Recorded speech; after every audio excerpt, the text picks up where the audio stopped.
Tout est bon. Ok, donc bonjour. Donc moi, c'est Fabien Lamarque. Donc je suis développeur à Bordeaux et membre de l'organisation de l'Agile Tour Bordeaux depuis quelques années. Et président de l'association Okiwi, qui est une association qui organise des événements techniques et agiles en Gironde. Je ne suis pas salarié, je suis indépendant. Et j'ai un blog avec Fabien Lamarque EU, avec plein de... Il y a à boire et à manger dedans, il y a des conseils pour devenir indépendant, des articles techniques, il y a un peu de tout, des fiches de lecture. Et mon arrobase Twitter, c'est Fabinou avec un T, parce que c'est comme ça que ma maman m'appelait quand j'étais petit, et c'est devenu une habitude. Voilà. On est parti pour l'exercice. Ok. Tout le monde voit mon écran correctement. Du coup, ce kata, c'est un exercice de code. C'est un exercice que j'ai pratiqué plein de fois, donc je me suis entraîné à le faire. Il existe dans plein de langages différents. Je vais vous le montrer en Java parce que c'est celui que je connais le mieux. Et je vous encourage, si vous voulez, à le retrouver sur Internet et à l'expérimenter. Vous essayez de le faire dans les langages que vous maîtrisez. Le pitch de cet exercice, c'est de dire que vous arrivez sur une base de code dans laquelle les évolutions ne sont plus faisables. C'est-à-dire que le code est devenu trop complexe et chaque feature devient de plus en plus longue à coder. Dans ce contexte-là, on a des... Vous pouvez passer de l'autre côté, s'il vous plaît, monsieur? Est-ce que vous pourriez passer derrière la caméra, s'il vous plaît? Du coup, on est sur une base de code qui est très sale, dans laquelle amener des modifications et des évolutions devient très complexe et très coûteux en énergie pour tout le monde. Dans ce contexte-là, je vais vous montrer une des manières d'apporter des modifications et de travailler sur cette base de code. C'est sûrement une situation que vous avez déjà rencontrée plusieurs fois dans la vraie vie.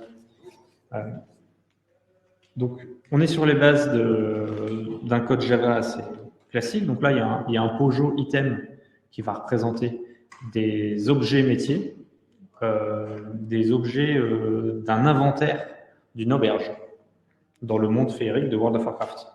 Qu'est-ce que ça veut dire? C'est qu'un item, il a 3 champs. Une string qui est son nom, un entier qui est un Céline. Céline, c'est un mot anglais qui n'a pas de traduction directe en français, qui veut dire le nombre de jours avant la date de péremption. Okay. Donc si vous avez un Céline de 5, c'est que vous avez 5 jours pour vendre un produit.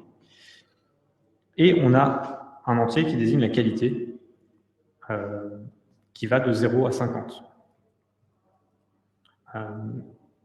Et ce Pojo, qu'est-ce qu'il manipule? Donc on a une classe in, qui veut dire auberge en anglais. Cette classe in, elle a un champ et la liste des items qu'il y a dans son inventaire. À l'instanciation, vous voyez qu'il se rajoute 6 items dans son inventaire et une méthode getItem pour retourner les items, une méthode updateQuality qui parcourt la liste des items et qui va les mettre à jour. Quand vous arrivez sur cette base de code-là, vous avez plein de questions à vous poser, mais si on vous demande d'y apporter une modification, votre premier réflexe sera peut-être de regarder à quel endroit du code vous allez devoir apporter votre modification. Là, dans notre cas, ça peut être compliqué. Donc, je vous montre à peu près à quoi ressemble cette méthode-là. Donc, updateQuality, donc for en i, item. On a donc if item get i get name égale algebri et le nom différent d'autre chose. On descend, on descend, on descend. On a des comparaisons des if, on a beaucoup de if imbriqués. On a 2-3 trucs comme ça. Et on a à peu près 70 lignes de if imbriqués. Je suis sûr que par rapport à ce que vous avez déjà rencontré dans la vraie vie, c'est assez modeste comme état de décrépitude de code. Mais rien que ça, c'est compliqué pour y amener des modifications et des évolutions. Le but, c'est de se dire, si on commence à mettre en place, à faire des évols là-dedans, par exemple, si votre fonctionnalité, c'est de dire, vous voulez rajouter la possibilité dans l'inventaire d'avoir des fromages qui sont bien meilleurs quand ils sont pourris que quand ils sont en bon état. ce serait une règle métier qu'il faudrait inventer. Bon, bah, à quel endroit il faut le mettre? Parce que est-ce qu'il faudrait dupliquer tout le fonctionnement pour rajouter la fonctionnalité qu'il nous faut? Voilà, ça voudrait dire, je prends... hop, je prends tout le code, je le duplique, donc CTRL-C, CTRL-V, et là-dedans, je vais rajouter, je vais simplifier les ifs pour avoir le fonctionnement que je veux. Bon, vous pouvez faire ça, mais vous allez le faire une fois, deux fois, après votre code, enfin c'est sûrement de cette manière-là d'ailleurs que le code est devenu comme ça. En fait, ce qu'il faudrait faire, c'est d'abord de vous équiper d'un harnais de test qui vous permet de vous assurer que vous n'introduisez pas de régression. L'avantage, c'est que si vous allez dans test Java, vous voyez qu'il y a déjà des tests décrits. C'est chouette, on est un peu couvert par des tests unitaires. Donc, hop, je vais dans Item Test Case et qu'est-ce que je vois? Ah, j'ai un test qui assert va true et is true. C'est pas terrible. Je vais le lancer quand même, je vais vérifier que le framework de test que j'ai configuré marche. C'est bon. Ping, ça passe. C'est marrant. Donc, en fait, il n'y a pas de test. Il y a un test qui a été écrit mais qui ne teste rien. Là, on est à poil. C'est-à-dire que je peux très bien changer une condition ici, dire que ça, c'est toujours false, et je peux toujours livrer cette fonctionnalité, même si j'ai potentiellement cassé une ou plusieurs fonctionnalités. Donc, comment faire pour s'assurer de ça? Donc déjà, je vais revert mes changements. Voilà. Je vais faire beaucoup de raccourcis clavier. Donc, s'il y en a qui vous intéressent, vous pouvez me les poser comme question à la fin, et je vous les montrerai et je vous indiquerai quel raccourci clavier j'ai utilisé si j'ai oublié de le préciser à l'oral. Donc, la question, ça va être de faire, comment on fait pour se mettre un test unitaire là-dessus? Alors, le premier truc à savoir, c'est que faire un test unitaire sur une méthode qui est pure, c'est le plus simple. Si vous avez une méthode, qu'est-ce que c'est une méthode pure? C'est une méthode qui n'a pas d'effet de bord, qui ne modifie pas les paramètres qu'elle reçoit, ok, et qui retourne un nouvel objet. Donc, par exemple, là, nous, on n'a pas du tout une méthode pure, parce que cette méthode, elle va changer l'état interne de l'auberge, en changeant les items qui sont dans son inventaire. Donc, qu'est-ce qu'on peut faire? C'est de se dire, ce qu'on voudrait faire, c'est peut-être avoir... je vous montre un exemple. Alors, ici, j'extrais la méthode.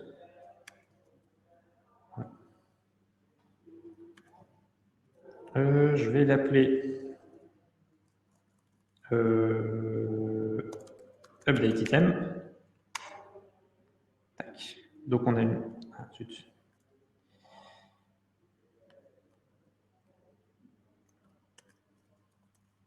je n'avais pas tout sélectionné. Update item, voilà. Donc là, on va update item i.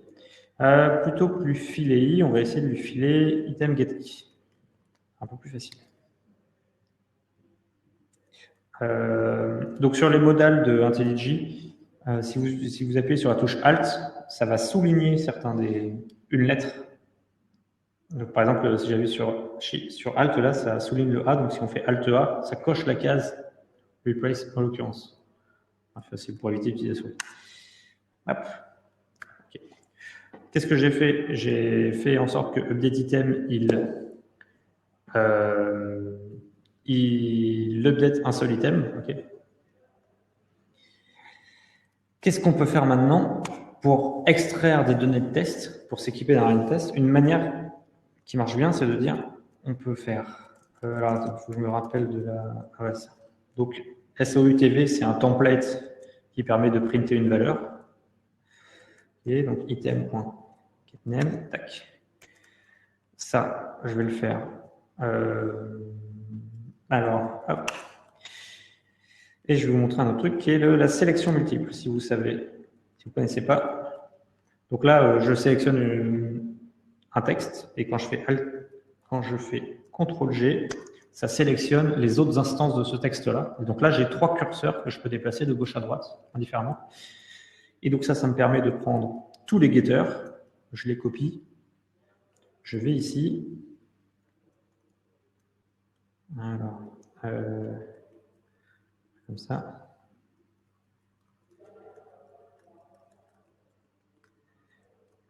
Tac. Et donc là, j'ai copié tous les getters en lieu et place du précédent. Je vais faire pareil dans la string. Voilà. Ça, on peut le copier et le coder en bas. Le copier et le coller en bas, pardon. Qu'est-ce qu'on a fait comme modification dans le code là? On a fait une modification très mineure qui consiste juste à dire on va printer l'état d'un objet avant et l'état d'un objet après. Ça va permettre de faire quoi? Ça va permettre de pousser ce code-là en prod et de générer des tests unitaires.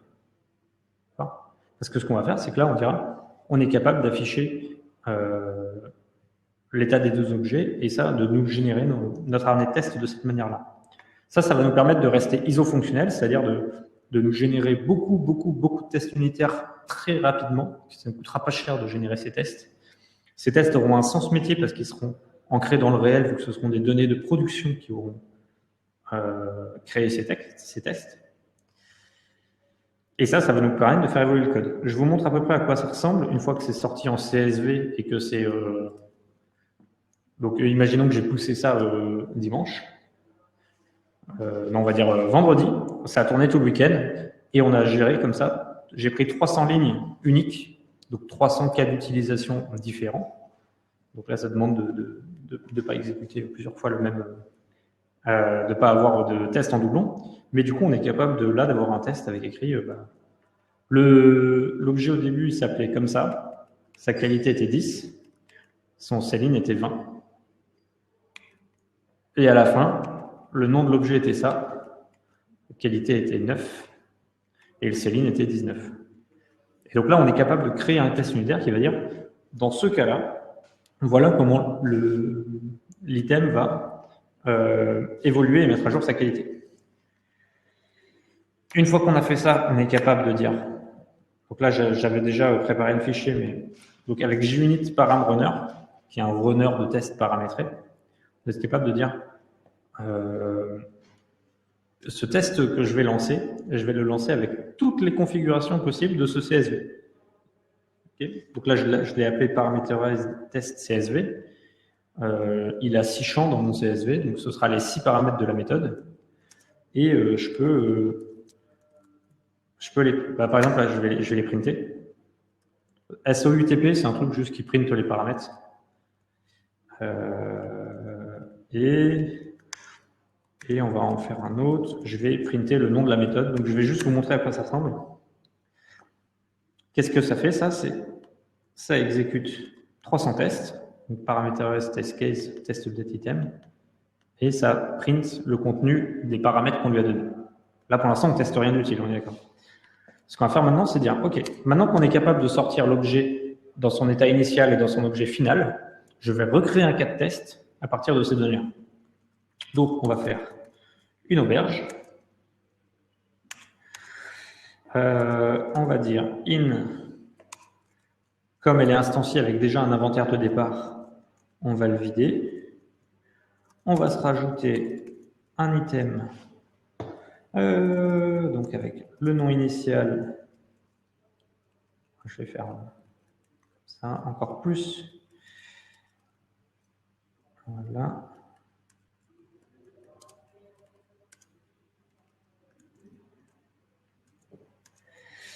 À l'auberge, on rajoute notre objet.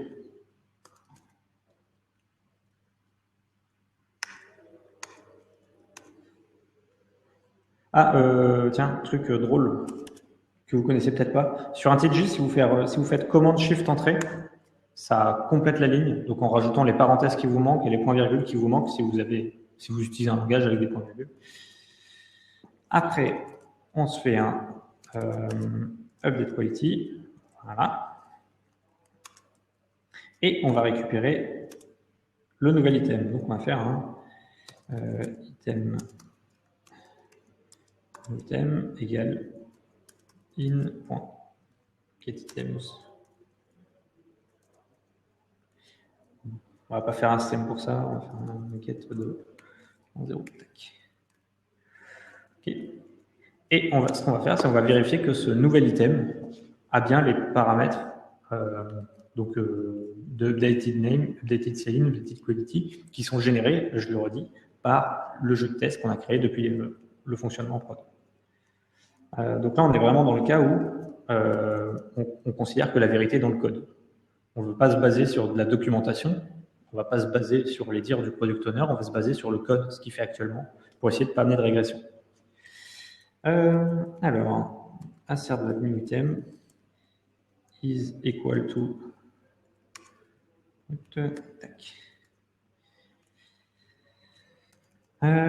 Et donc, je vais reprendre ma commande magique de tout à l'heure. Je vais copier. Alors, un autre truc, si vous faites commande Shift V, vous allez dans l'historique des copier-coller. Ça peut vous faire gagner un peu de temps. Voilà. Et là, on colle. Je vais coller, et donc ils sont là.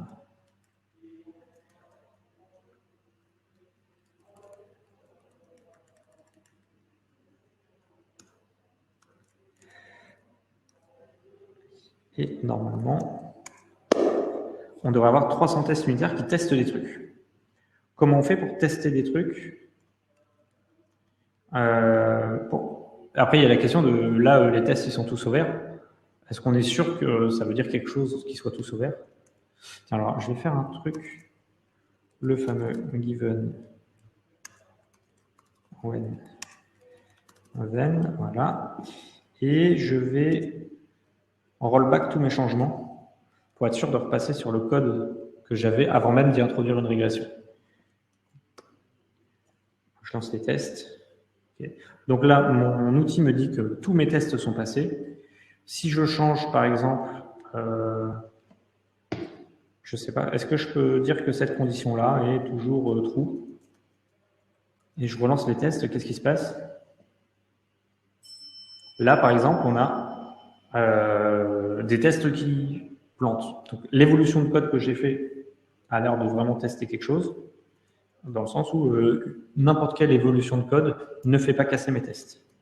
Je me repasse au vert et je vais pouvoir faire mes évolutions. Donc là, on est sur de l'approche un peu TDD. On se met, mais le TDD, quand on n'a pas de test, on est obligé d'y introduire un arrêt de test. L'autre mot-clé, c'est un mot-clé qu'a utilisé aussi Arnaud Lemaire durant sa conférence d'hier matin, c'est de dire on va faire un golden master, c'est-à-dire une base de code référence qui va nous permettre de valider qu'on n'introduit pas de régression. Donc là, on va pouvoir commencer à faire évoluer le code et s'assurer qu'on ne casse pas tout. Qu'est-ce qu'on peut faire? Est-ce que je vais essayer de changer des choses au hasard? Voilà. Donc, si on change des choses au hasard, a priori, ça casse bien les trucs. OK. Donc, maintenant, quel problème on a avec ce code? Déjà,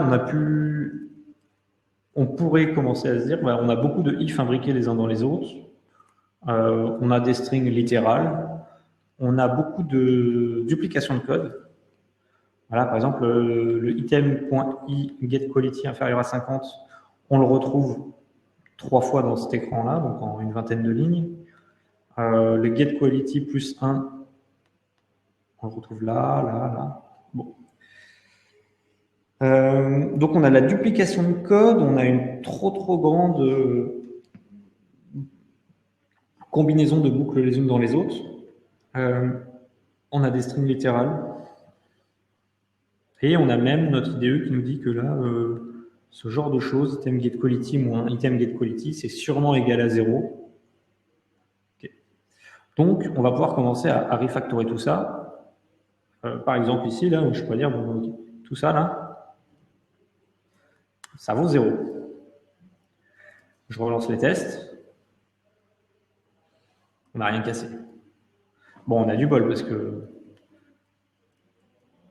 item getQuality moins item getQuality, normalement, ça retourne la même chose. Sauf si un petit malin change la valeur de getQuality au moment où on l'appelle. Et dans ce genre de cas, ça peut poser problème. Mais bon, là, a priori, ce n'est pas le cas. Et donc là, on peut s'assurer que dans si vous introduisez une modification qui ne casse pas tous les tests unitaires qui sont passés dans le week-end, être sûr que vous n'introduirez pas de grosses régressions dans le code. Okay. Alors, je vais continuer. Après, notre IDE, notre outil nous indique des choses. Donc là, par exemple, il va nous dire, bah, tu parcours tous les items d'une liste, il va mieux que tu fasses un for each. Donc, for item in machin, comme en Python. Donc là, pour chaque item de la liste d'items, on va faire un traitement. Je vais... Voilà.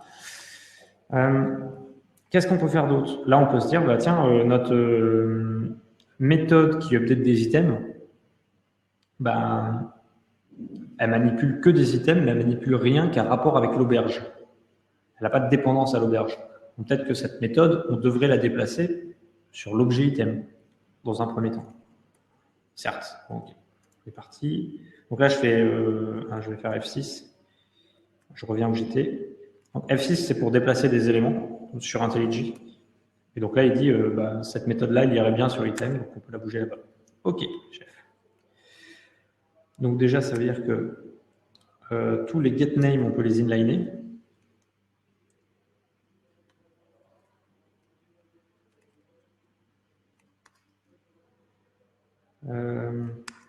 Voilà. Les setQuality, on peut les inliner.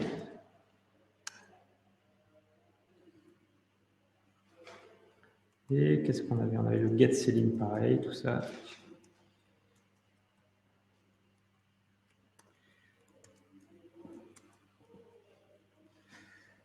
Et là, je change juste les setters comme je suis à l'intérieur de mon Pojo.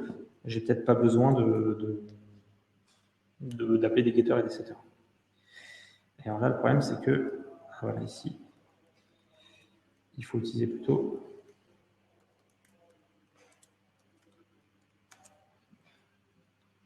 les getters. Je relance. Tous les tests passent, C'est cool. On retourne dans notre item. Voilà. Maintenant, on a plusieurs méthodes dupliquées donc, qui apparaissent. Donc, visQuality égale quality moins 1. Ça veut dire decrease quality. Bon. Donc, à vue d'œil, on peut faire quelque chose comme ça.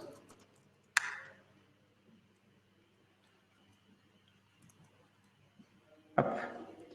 Après, on a l'air d'avoir l'équivalent qui serait un increase quality.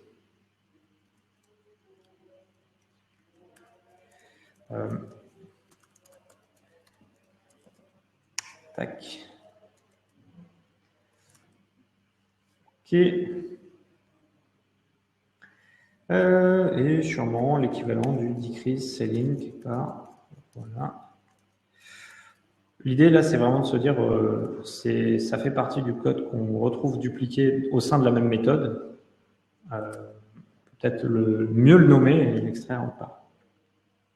OK. On a un autre problème maintenant. On a beaucoup de if imbriqués. Et la question qu'il va falloir se poser, c'est comment on fait pour simplifier ces imbrications de if. Et là, c'est quelque chose qui est assez compliqué parce que c'est la logique booléenne qui demande de garder beaucoup de choses en tête pour comprendre dans quel cas on passe dans une boucle et dans quel cas on n'y passe pas. Et donc pour ça, votre outil IDE sera le meilleur allié parce que comme c'est de la logique booléenne, c'est quelque chose qui peut faire absolument parfaitement sans aucun risque, là où il y a des chances que vous fassiez des erreurs. Je relance les tests de... Voilà, donc tous mes tests passent, c'est cool. Donc, quelle stratégie on va faire pour supprimer ces imbrications de if? Ça va être d'abord de se dire, on va tout déplier et on va simplifier au maximum les conditions booléennes en n'en faisant que des conditions d'une part maximales, positives, pas de conditions négatives, et d'autre part de ne pas avoir d'opérateurs de conditions, donc des et ou des or à l'intérieur des conditions. Donc là, tous les IDE, là j'ai non quelque chose et non quelque chose. Bon, je voudrais le splitter en deux if. typiquement, il va prendre if, ça, on fait tout ça. Sinon, if qualité inférieure à 50, on va faire la même chose. Donc là, ça duplique du code, mais temporairement, ça va nous permettre de simplifier le code plus tard. Là, on a une condition négative, on l'inverse. Là, il inverse juste le bloc du if et le bloc du else.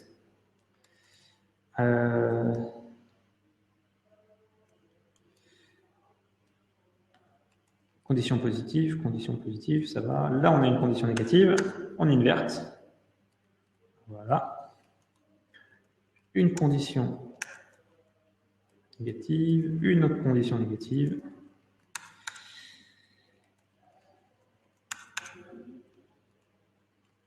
On va y arriver. Donc là, typiquement, je fais rien du tout. Je laisse mon IDE. Voilà, je dis, j'appuie sur Alt Entrée et je dis inverse-moi la condition. Voilà. Donc là, il a fait beaucoup de choses tout seul, mon IDE. Dans le doute, on peut relancer les tests et vérifier qu'on n'a rien cassé. Vous remarquerez que depuis le début du travail là, de l'exercice, je n'ai pas une seule fois écrit un caractère. J'ai toujours extrait ou modifié ou déplacé des méthodes. J'ai utilisé mon IDE pour le faire. C'est volontaire, c'est parce que c'est des étapes qui sont source d'erreur. Et quand l'IDE peut le faire tout seul, je préfère laisser l'IDE gérer. Et donc là, typiquement, on commence à voir des choses apparaître. Par exemple, on voit que dans cette condition-là, entre la ligne 38, si le nom est égal à edgebris, on fait des trucs. Et à la ligne 42, si le nom est égal à backstage passes tout à fait quel concert, on fait quelque chose. On peut assumer que si increase quality qu'on vient d'extraire ne modifie pas le champ name, alors cette condition-là est toujours fausse. Okay. Je pourrais très bien dire, si c'est toujours faux, j'enlève tout. Ça marcherait. Ce que je vous suggère de faire, c'est plutôt de laisser l'IDE faire. Donc encore une fois, pour la logique booléenne, il sait quel bloc sert à quelque chose, quel bloc ne sert à rien. Donc là, vous pouvez le mettre false et le remove et le laisser remove un bloc qui n'est jamais atteint. Ça ne change pas grand-chose, hein. Le bloc il sera quand même supprimé, c'est juste qu'il y a moins de chances qu'il supprime une parenthèse en plus ou en moins. Et sur les langages à indentation importante, genre Python, ça peut vous casser les pieds de supprimer du code à la souris comme ça. Vous le laissez faire, c'est plus efficace. Donc là, on a une condition sur le fromage, voilà. Là, par exemple, on voit que cette condition-là sera toujours true. La ligne 47 et la ligne 43 sont les mêmes. Le nom ne change pas entre-temps, donc ça, c'est toujours true. Donc, je le fais unwrap, donc ça veut dire enlève la condition qui est toujours true et supprime le else. Voilà, voilà. Est-ce qu'on voit d'autres trucs de ce genre-là? Non, il n'y a pas de truc obvious. OK. Donc maintenant, il va falloir se poser la question de... maintenant qu'on a simplifié un peu le code dupliqué de cette manière-là, comment on va faire pour s'affranchir en fait de ces if imbriqués. Et donc là, vu que le principe, c'est d'avoir un traitement métier selon le type de produit, on suppose qu'il va falloir faire un traitement par type de produit. Et donc peut-être qu'un design pattern stratégie sera idéal. Et ça, qui est le meilleur pour le dire, qui est le mieux placé pour le dire, c'est sûrement le responsable métier, l'expert domaine, celui qui sait exactement comment ça se passe. Il sera capable de vous dire, nous on raisonne plutôt en termes de voilà comment marche la mise à jour de qualité pour un fromage ou pour un ticket de concert, parce que c'est la manière dont eux ils travaillent. Ça, en tant que développeur, si vous venez d'arriver sur le projet, vous n'êtes pas sûr. Ce sera une source d'erreur importante si vous prenez l'initiative de dire « je sais comment doit marcher le domaine mieux que le domaine ». Et donc, si vous faites des choix de design sans prendre en compte le domaine, vous allez droit dans le mur parce qu'à la prochaine évol, ça va être compliqué. Et quand il faudra communiquer sur les problèmes avec le client, vous n'allez pas vous comprendre. Donc là, dans ce scénario-là, le métier, c'est l'aubergiste. Et l'aubergiste, il vous dit « moi, j'ai un fonctionnement par type d'objet. » Et le type d'objet, c'est son nom. OK. Et donc, pour refactorer ça avec le pattern stratégie, il faut remonter les conditions sur le nom les plus hautes possibles. avec des if-else. Donc, typiquement, de dire si le nom du fromage est Edgebury, on fait ça. Sinon, on fait autre chose. On fait des else if. Si le nom est backstage passes, on fait ça. OK. Sinon, on fait autre chose. Et là, on a un problème, c'est qu'on a une condition qui n'est pas, la condition sur le nom de l'objet.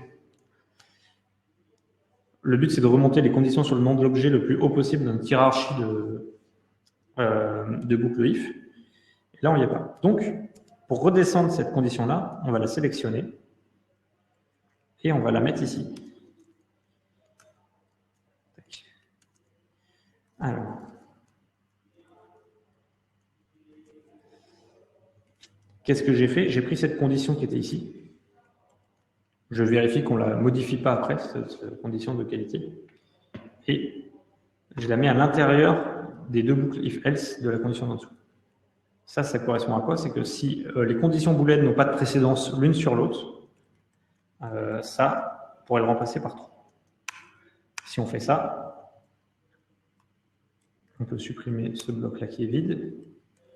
Et là, on voit bien qu'on a else if, else if. OK, on fait un else if. Et qu'est-ce qu'on voit apparaître? C'est que là, maintenant, on a un fonctionnement avec si le nom est ça, on fait ci. Si le nom est backstage passes, on fait ce code-là. Si le nom est sulfuras, on fait rien. Et par défaut, on fait ça. OK?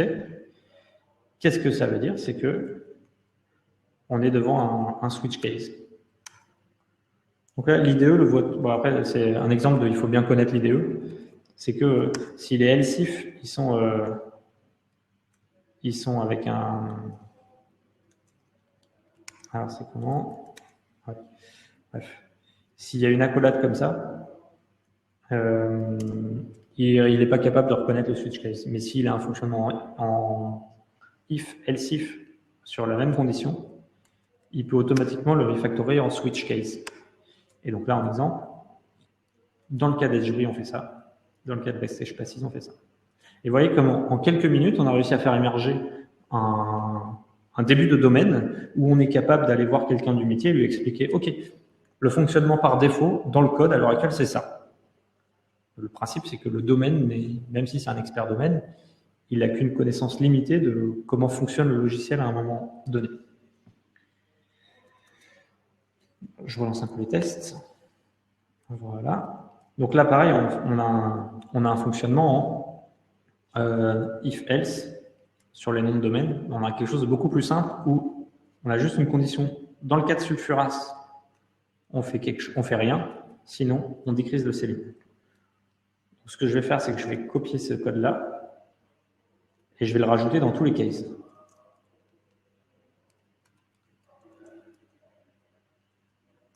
Sauf sulfuras, 1, 2 fois nervos, parce qu'il n'y a rien. Là, j'ai fait du copier-coller et j'ai dupliqué du code. Donc, au cas où on lance les tests, bon, on n'a rien cassé, c'est bien. Là, on a une deuxième série de boucles imbriquées les unes dans les autres. Donc, on va faire ce que je vous ai dit tout à l'heure. On sélectionne la condition sur le céline. Alors moi, c'est commande Alt-T pour surround with. Ça permet d'entourer un bloc de code avec quelque chose. Voilà.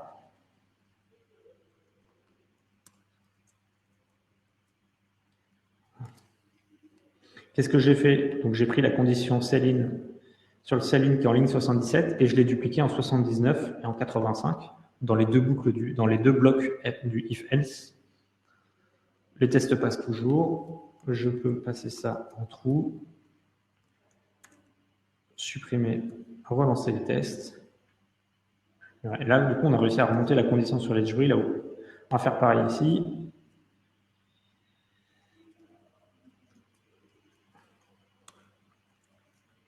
Voilà. Voilà. Je relance les tests. Tous les tests passent, c'est cool. Donc cette condition-là est toujours true. On supprime du code. Ça passe.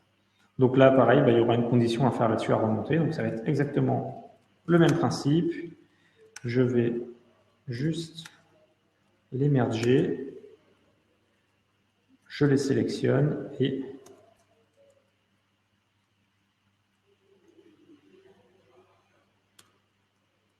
je duplique. Donc là, même avant de faire un refactoring, j'ai dupliqué des conditions, je relance les tests. Vous voyez que lancer 300 tests purement unitaires qui n'ont pas de dépendance externe, rien, c'est 100 millisecondes. La boucle de feedback est extrêmement rapide pour voir si j'ai cassé quelque chose. S'ajoute à ça, évidemment, l'IDE qui me dit que j'écris un truc qui ne compile pas. Donc, cette condition-là est toujours true. Et donc là, on a si le nom est égal à HBRI, on fait ça. Sinon, si le nom est égal à backstage passes, on fait ça.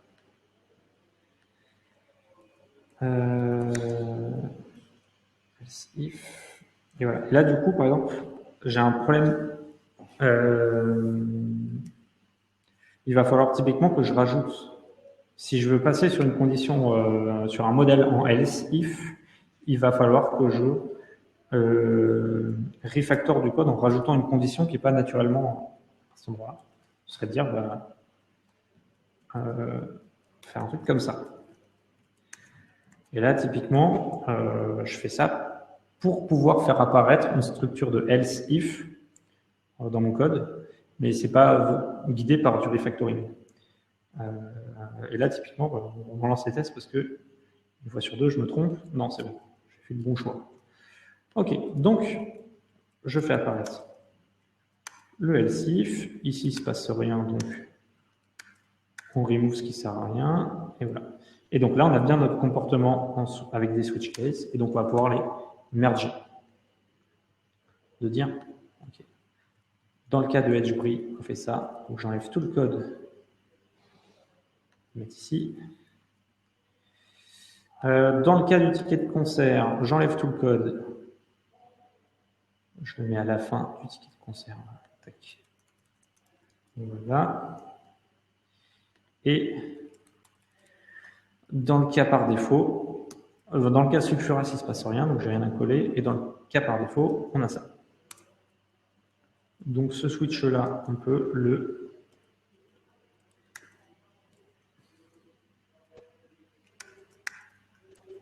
virer.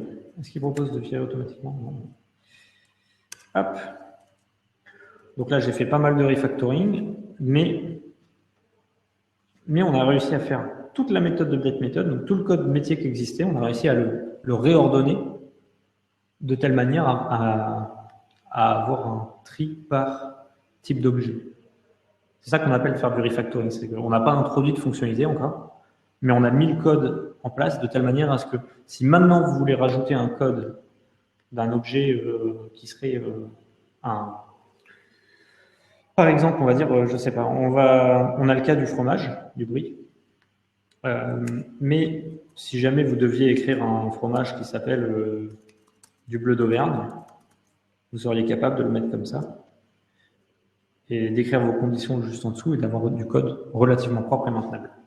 Je ne vais pas faire ça parce que le but, c'était de refactorer le code pour le rendre suffisamment propre pour pouvoir y amener une évol, et c'est pas tout à fait encore assez propre. Il y a encore un truc qu'on peut faire, par exemple, c'est de dire, si on a un design pattern stratégie avec des types d'objets et des sous-objets qui ont chacun des méthodes pour s'update propres, on peut sûrement extraire un sous-item.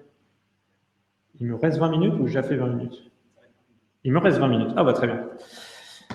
Donc là, ce qu'on peut faire, c'est dire je peux créer un sous-item HBRI avec ce code-là. Okay, de telle manière à ce qu'on soit capable d'instancier le bon objet, que l'HBRI porte la responsabilité de se mettre à jour. Donc là, je vais sur item, je vais dire fais-moi une sous-classe que je vais appeler HBRI. Voilà. L'HBRI, il aura toujours le même nom. Il s'appellera alors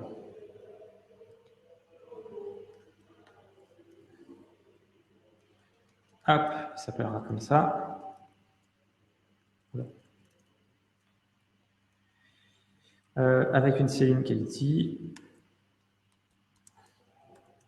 On va lui rajouter, donc generate, bon, sur un langage bien typé, il essaye de générer les méthodes qu'il peut générer. Donc là, on peut lui dire override update. Et là, on va simplement prendre ce bout de code-là, le mettre ici.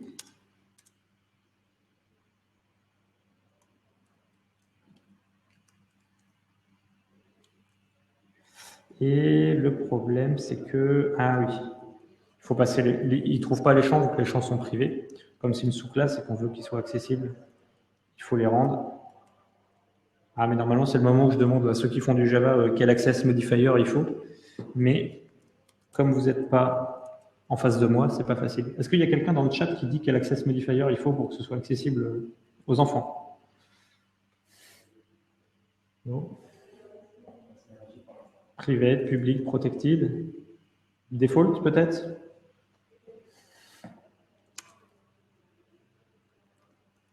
Possible. Par défaut, c'est comme ça. Et donc, c'est pas le nom.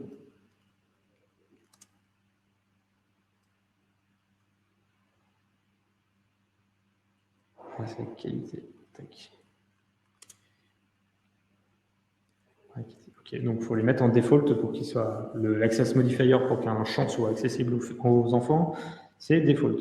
Donc, les getters, les setters. Voilà. Et les méthodes ici sont par défaut, elles ont été mises en privé. Et on va les mettre en default.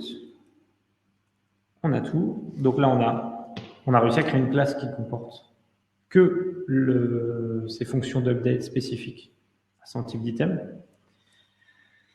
Je vais enlever cette constante et je vais en faire un nom. Comme ça, sachant que c'est utilisé que à l'intérieur de cette classe-là. Et on va dire... Là, si je relance les tests, ça ne marchera pas. Pourquoi? Parce que dans notre auberge, enfin dans notre code d'objet, qui met à jour les états d'objet,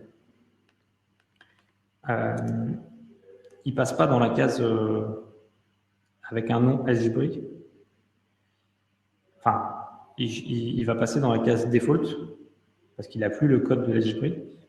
Et pourquoi? C'est parce que dans nos tests unitaires, on n'a pas instancié correctement le bon objet.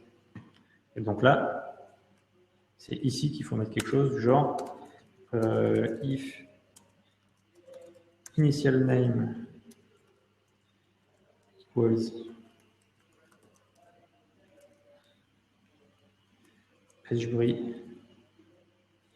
Alors, je vais faire, tac, on va splitter, égal new algébrique de initial céline, initial quality, else, ah. Et donc là, quand on instancie le bon item, ça marche. Et donc là, on voit comment on arrive à faire émerger un pattern stratégie. Donc, pattern stratégie, c'est le fait de dire chaque item va porter dans sa classe les méthodes qui lui sont propres. Et du coup, c'est le type de l'item qui définira la manière dont il sera traité par l'auberge. Enfin, là, c'est plus l'auberge qui gère ça. L'auberge va juste appeler chacun des items et va mettre à jour la qualité dessus. Okay.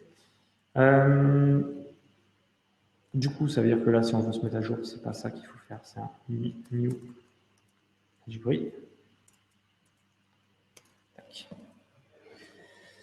Comme ça allait très vite et qu'on a pas mal de temps, ce qu'on va faire, c'est que on va se faire le code rapidement des deux autres objets à passer, des autres cas spécifiques.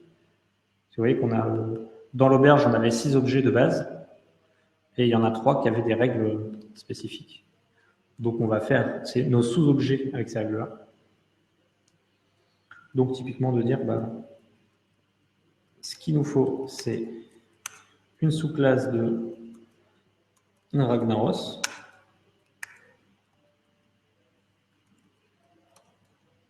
Voilà.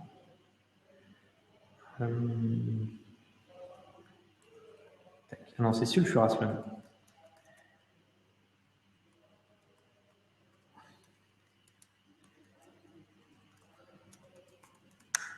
Voilà.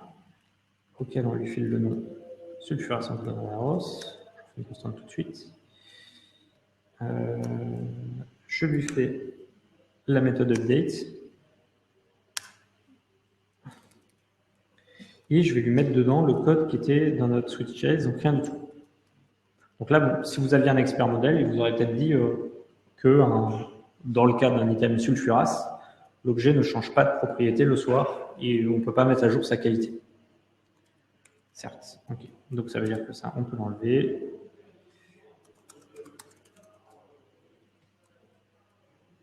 Alors là, ça ne compile pas. Make sulfuras not public parce qu'elle n'est pas bien nommée.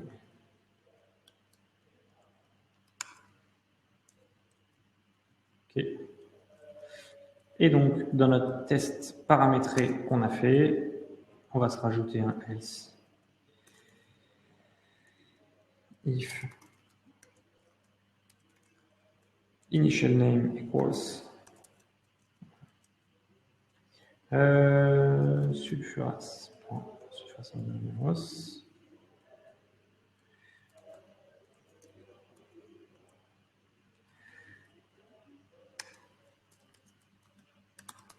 On se rajoute un nouveau objet sulfuras avec la date de céline, la quality, et ça devrait compiler.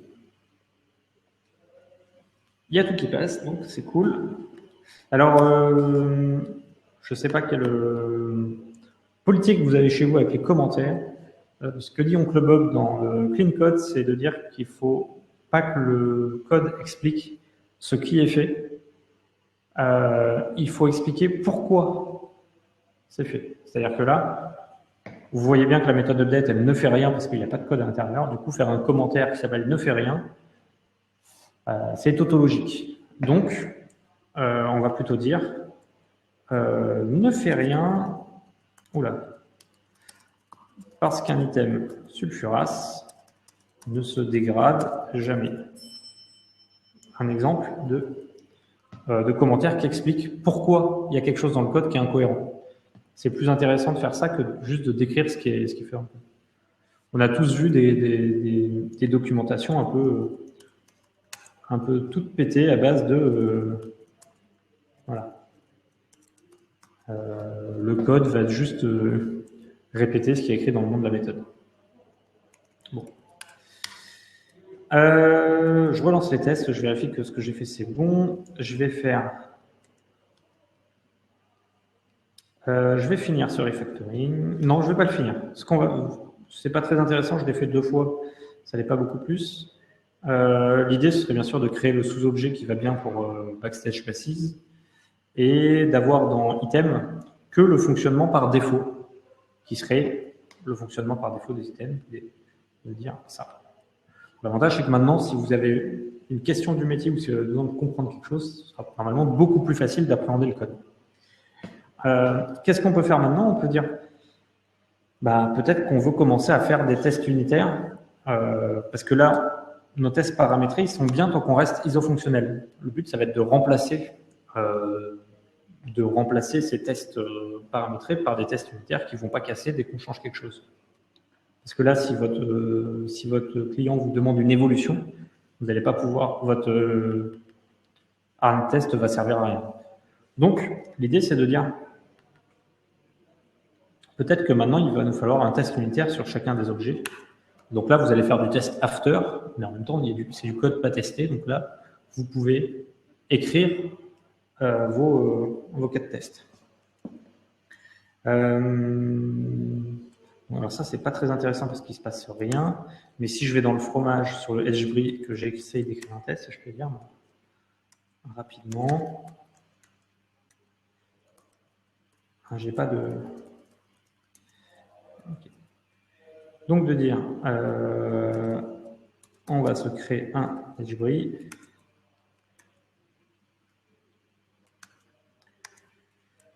Par exemple. Je regarde le code. Donc là, c'est la logique de comment on fait pour écrire un test unitaire sur un code qui est déjà écrit. Ça change de l'habitude d'écrire en TDD, mais pour certains, ce sera beaucoup plus facile. Là, par exemple, on a une règle de métier qui dit on peut augmenter la quality que jusqu'à 50, on ne peut pas aller au-dessus. Bon, bah, ça peut être un exemple de test unitaire très rapide à écrire, de dire avec un céline aléatoire et une qualité à 45, quand je fais un hbri.date, on peut assert that hbri.quality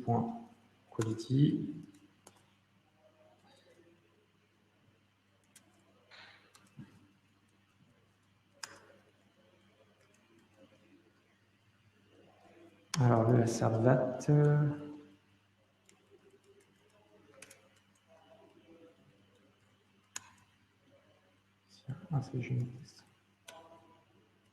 c'est que j'avais pas la bonne librairie de test. Import assertj.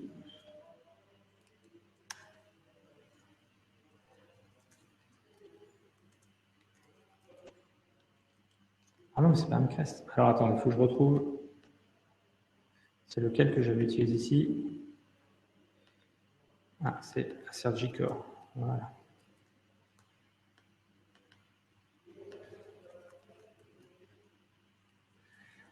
Donc, on assert que quality is less than 50. Donc, c'est strictement inférieur à 51, d'accord. Et on peut se dupliquer ce test-là facilement. Donc là, le test, il doit être bien nommé, comme le reste de votre code. Et donc, on va dire test that updating hbri quality doesn't go above 50. Ah, c'est le propre des méthodes Java d'être ridiculement compliquées et longues. Et donc, on se met à 50. Donc là, je vais faire la même méthode, mais je dis que les données initiales, c'est de dire que la qualité du fromage au départ est de 50.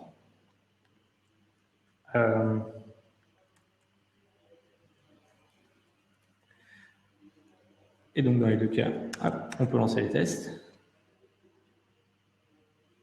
Voilà. L'idée, c'est qu'une fois qu'on a écrit suffisamment de tests pour relativement bien couvrir le hbri, on est capable d'aller ici et de dire, dans le cas où on a hbri, on peut success. Je ne sais plus comment on fait, je crois qu'il y a une méthode dans JUnit pour dire que le test passe forcément si on est dans cette condition-là. L'autre solution, c'est de garder le code là, d'aller dans nos ressources de test paramétrées, de prendre toutes les lignes hbri.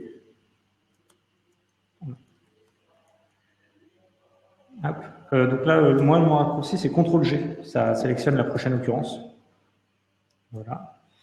Je supprime les lignes. Tac.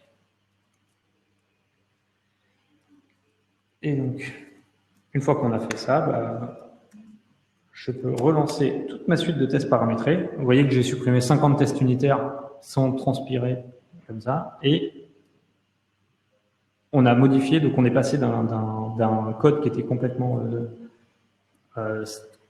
qui était complexe à faire évoluer. On est passé à un code qui est facilement refactorable.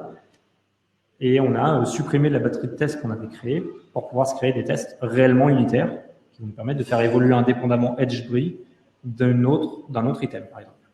Et donc là, si vous avez une modification à faire qui concerne que hbri, vous savez où vous allez devoir la faire, c'est dans hbri. Et vous savez que ça ne cassera pas les tests unitaires autre part. Ça ne cassera pas le code autre part. Et je vous remercie pour votre écoute et votre temps.